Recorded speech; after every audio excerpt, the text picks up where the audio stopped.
destaques do mercado agrícola com o nosso Silmar César Miller, participando ao vivo do nosso programa.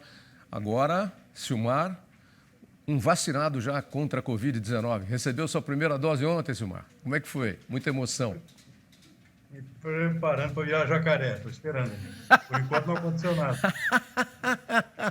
Mas não acontece nada não, viu? Você viu que o presidente do Bico, para comemorar o aniversário, foi lá, lavou a mão no espelho d'água do Palácio do Planalto, que lá deve estar mais sujo do que, sei lá, eu, entendeu?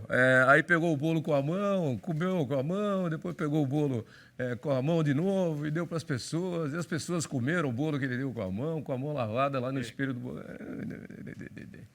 Bom, qualquer coisa, se você começar a sentir alguma coisa estranha aí, começar a lagartear, entendeu? Que jacaré lagarteia, né?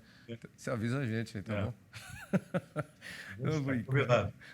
Legal que você tomou a sua primeira dose. E é isso, aqui conta de novo quais são as novidades para hoje aqui, porque a gente tem a pandemia aí se acentuando cada vez mais, né? Batendo o recorde do estado de São Paulo ontem, 1.021 mortos. O recorde era de terça-feira da semana passada, de 600 e poucos mortos. Olha para onde fomos, 1.021 mortos, né?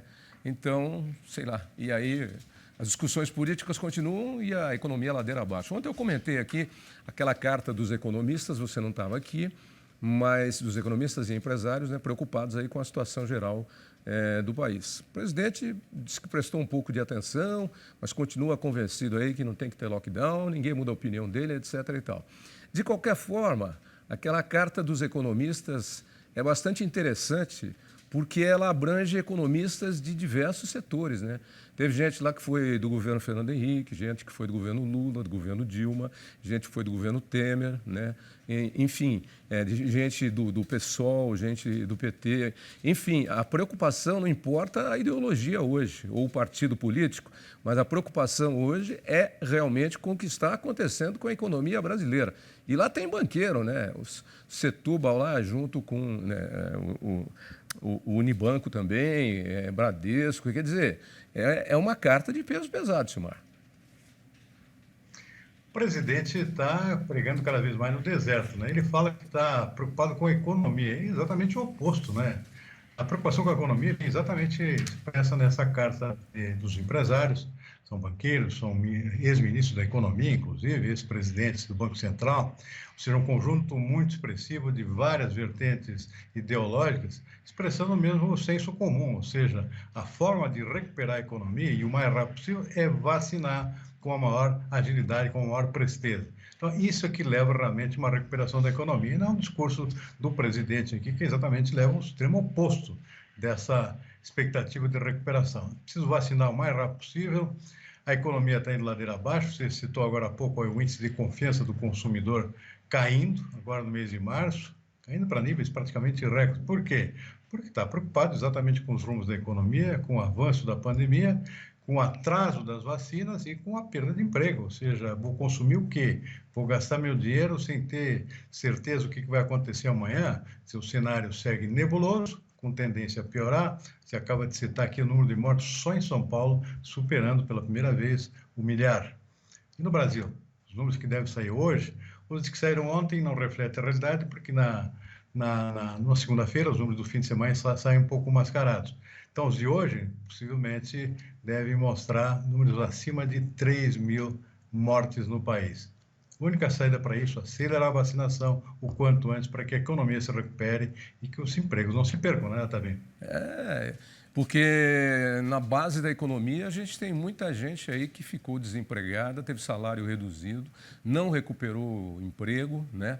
E aí vem uma ajuda agora que o governo promete dar aí por mais 4 meses, que é pífia, tudo bem, antes alguma coisa do que nada, mas R$150, R$200, quando um botijão de gás custa 100, quando um litro de leite de caixinha custa R$5, quer dizer, a carestia é um problema sério, tanto que você veja, né, Silmar, a própria Band lançou uma campanha contra a fome, para arrecadar alimentos para as pessoas aí que estão em necessidade.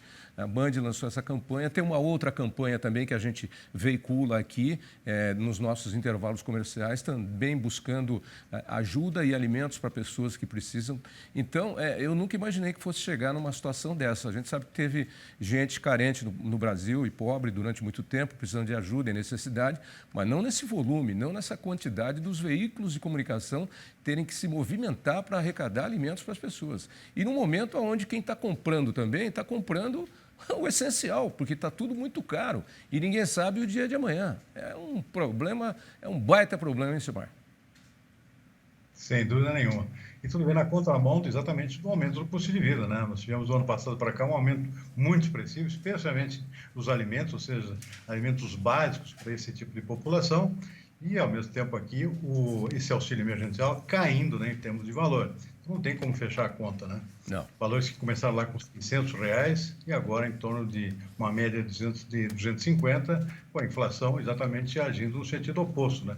Então é complicada a situação. Bom. De qualquer forma, Davi, esse auxílio vem em boa hora, é bem-vindo, sem dúvida nenhuma, mas é preciso atuar na base lá para recuperar a economia como um todo e para que não tenhamos que viver com auxílios o resto da vida, eternamente aqui, né? Ou seja, a economia precisa se recuperar. Forma de se recuperar, acelerando a vacinação, comprando as vacinas que faltam e tendo uma campanha unificada aqui, um discurso unificado, no sentido de fazer com que todo mundo se vacine e não o discurso no sentido oposto aqui contra governadores, contra prefeitos que estão fazendo o trabalho certo, né, Dani?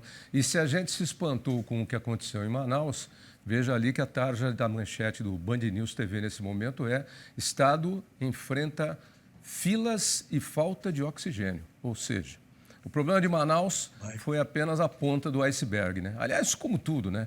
Como quando surgiu o primeiro caso e as responsabilidades foram adiadas, empurradas para cá, empurradas para lá. Infelizmente, o resultado está aí. Silmar, como é que está o nosso mercado de commodities nesta terça-feira? Só uma rápida palavrinha, você citou aí o aumento das importações de carne suína pela China, sim. né? Isso realmente está acontecendo isso porque eles estão com novos surtos de peste suína africana, ou seja, não bastasse a pandemia do coronavírus, a China está enfrentando outro problema agora. Peste suína africana afetando o rebanho deles novamente, como aconteceu uns 3 anos atrás. Então, o que vem acontecendo até agora, com o rebanho voltando a crescer e os chineses importando mais soja e milho para alimentar o rebanho crescente, agora a coisa está começando a se inverter. Ou seja, para um pouquinho de importar soja e milho, porque o rebanho está começando a morrer de novo e vamos ter que comprar mais carne diretamente de fora, já que não estamos produzindo o suficiente aqui dentro. Lembrando que os chineses são os maiores consumidores mundiais de carne suína. Então, o Brasil acaba se beneficiando de uma forma ou de outra, né? Mas é uma mudança de perfil de mercado, ou seja, vamos ver novamente os chineses comprando grandes quantidades de carne suína, bom, pelo menos para o nosso criador de suínos aqui em Santa Catarina, Rio Grande do Sul e no Paraná. Mas para o consumidor fica o alerta aí, porque de repente pode sair mais produto. Embora a produção de carne suína, como nós já comentamos aqui na semana passada, a produção de carne suína e de carne de aves cresceu, enquanto diminuiu a produção de carne bovina no Brasil. Mas mesmo assim, como a demanda maior, né, pode ser que a preferência vá para a exportação, porque o preço é melhor. E aí o produto não falta no mercado interno, mas acaba custando mais. Vamos lá para as cotações? Bom, o destaque do dia hoje, Davi, é o petróleo. O petróleo está despencando, caindo quase 4% no mercado internacional neste momento, refletindo preocupações com a pandemia na Europa. A situação lá está voltando, a terceira onda lá, né, também, está voltando a ter problemas de crescimento, de casos e de mortes também, não no Reino Unido, mas na Europa continental. Vários países, inclusive a Alemanha, decretando lockdown agora por um período bastante prolongado, para tentar conter a expansão da pandemia. E isso, claro, está afetando aqui o setor de combustíveis, porque está diminuindo novamente a locomoção das pessoas, né? Então, o petróleo acaba refletindo esse comportamento, petróleo caindo. A boa notícia é que isso pode se refletir em novas quedas dos preços do diesel e da gasolina aqui no nosso mercado interno, é o que se espera. Mercado de commodities, Tavinho, com preços majoritariamente em queda nesse final de manhã de terça-feira. Quedas pequenas, soja 0,1% na Bolsa de Chicago, milho 0,1% também, trigo cai 0,9%, na Bolsa de Nova York cai tudo, algodão menos 0,7%, café menos 1,2%, açúcar 2,8%, cai também o suco de laranja e o cacau. E aqui no nosso mercado futuro brasileiro, o boi gordo continua sendo destaque, está caindo um pouquinho na Bolsa de Futuros, na B3, mas no mercado físico o preço do boi segue firme na casa dos R$ 315 arroba, como é o caso aqui do Noroeste de São Paulo, que é a referência para o mercado. Silmar, a gente segue acompanhando então as notícias e você volta amanhã no primeiro bloco, se você não virar jacaré, porque você tomou a primeira dose da vacina. Mas pode ficar tranquilo que você não vai virar jacaré. Pode ficar sossegado. Tchau, Silmar. Até amanhã. Bom dia para você.